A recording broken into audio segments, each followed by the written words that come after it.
ایران کے بادشاہ نے اپنے بیٹے کو پڑھانے کے لیے ایک استاد صاحب کا بندوبست کیا. استاد صاحب کو کہا کہ میرے بچے کو دین پڑھائیے، میں چاہتا ہوں کل اس نے عنان حکومت کو سنبھالنا ہے تو یہ دین سے آگاہ ہو جائے، اس کو کچھ سکھائیے، پڑھائیے.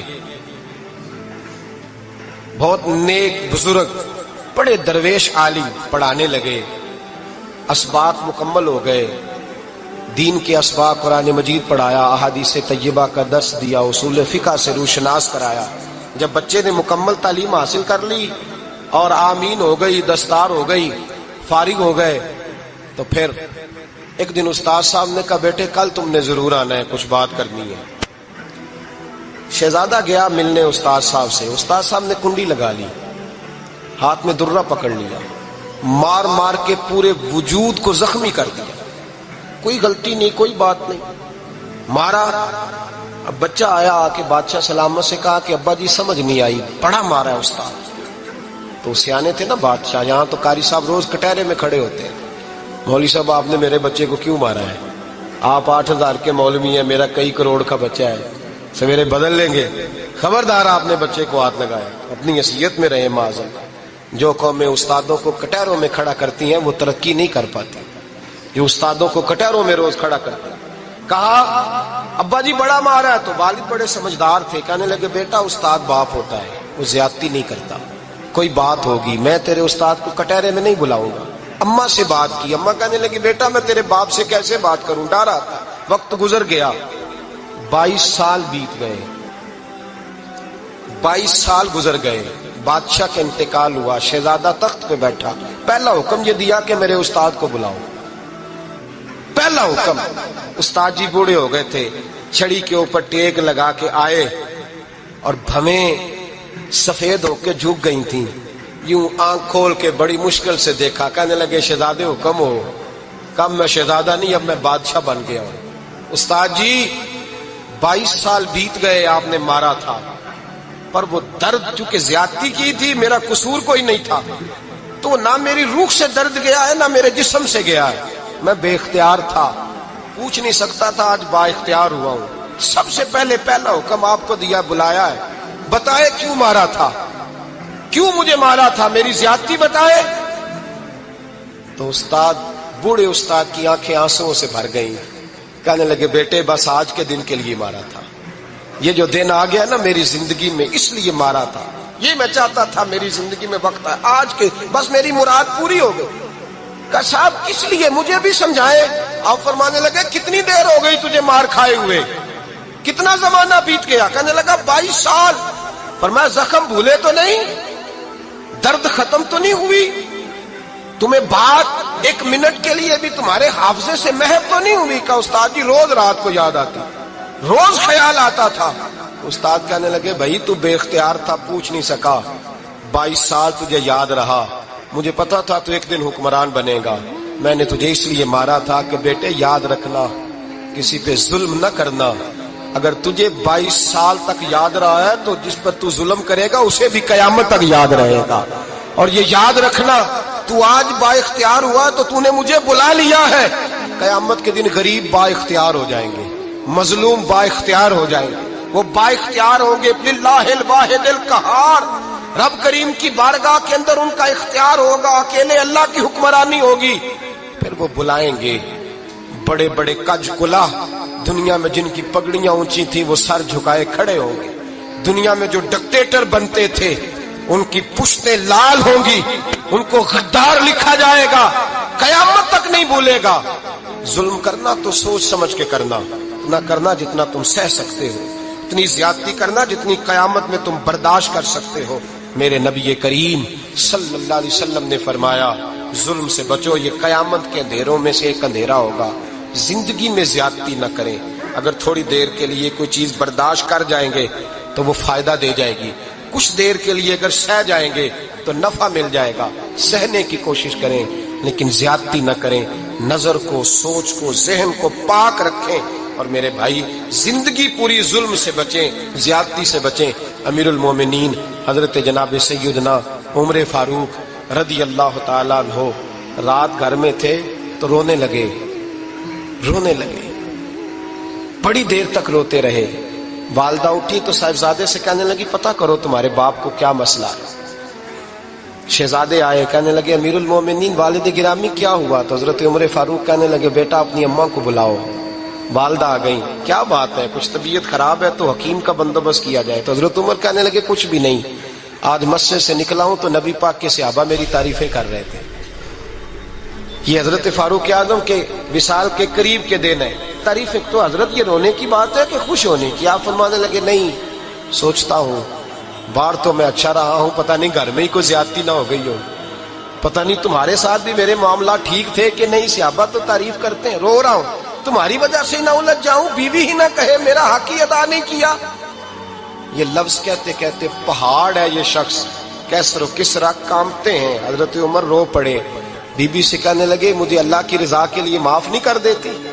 میرے اوپر بوجھ تھا امت کا، میں ساری رات مدینے کی گلیوں میں پھرتا تھا، دن سارا مسجد میں گزرتا تھا، میں تجھے وقت نہیں دے پایا، معاف نہیں کر دیتی؟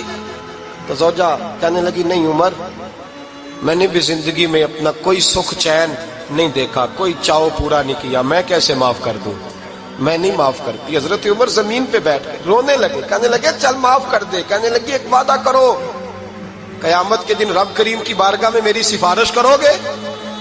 اللہ کی بارگاہ میں عرض کرو گے کہ اللہ اچھی تھی، مجھے کپڑے دھو کے دیتی تھی، روٹی پکا کے دیتی تھی، میری عزت کی محافظ تھی؟ جناب عمر کہنے لگے تیرے ساتھ وعدہ ہے، رب اپنے فضل سے عمر کو جنت دے گا تو عمر تجھے جنت میں ساتھ لے کر کے جائے گا، تیرے ساتھ وعدہ ہے۔ میرے بھائی جن کے دلوں میں احساس تھا کہ ہم سے کوئی زیادتی نہ ہو جائے کسی جگہ، وہ تو یہاں تک معاملہ کرتے تھے، یہاں تک ان کا خیال رہتا تھا۔ عزیزو، ایک تو نظر میں حیا پیدا کریں، والدین کی بہت بڑی ذمہ داری ہے۔ لاکھوں بچے مرضی کی شادیاں کر رہے ہیں، ہزاروں گھر اجڑ رہے ہیں، یہ وہ والا زہر ہے جو ہر گھر میں تیزی سے پھیلتا چلا جا رہا ہے۔ پہلے ہم کہتے تھے کہ بچہ باہر نہ نکلے، اب کہتے ہیں اللہ کہیں موبائل لے کے تنہا نہ بیٹھ جائے، کہیں تنہا نہ بیٹھ جائے، کیا بنے گا اس کا اگر یہ گندگی اور یہ ایسا نشہ ہے جو اجاڑ کے رکھ دیتا ہے انسان کی توانائیوں کو۔ ایک تو ذہن کو، طبیعت کو پاک رکھیں، دوسرا زیادتی کبھی نہ کریں۔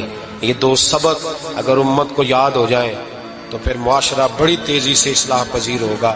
نہ دیکھو دنیا کیا کہتی ہے، یہ دیکھا کرو رسول اللہ کیا کہتے ہیں۔ نبی پاک چھوڑ دو ساری دنیا کے دھوکے، سارے فیشن، ساری رسومات، ساری تہمات چھوڑ دو۔ نبی پاک کی غلامی عزت ہے، حضور کی غلامی۔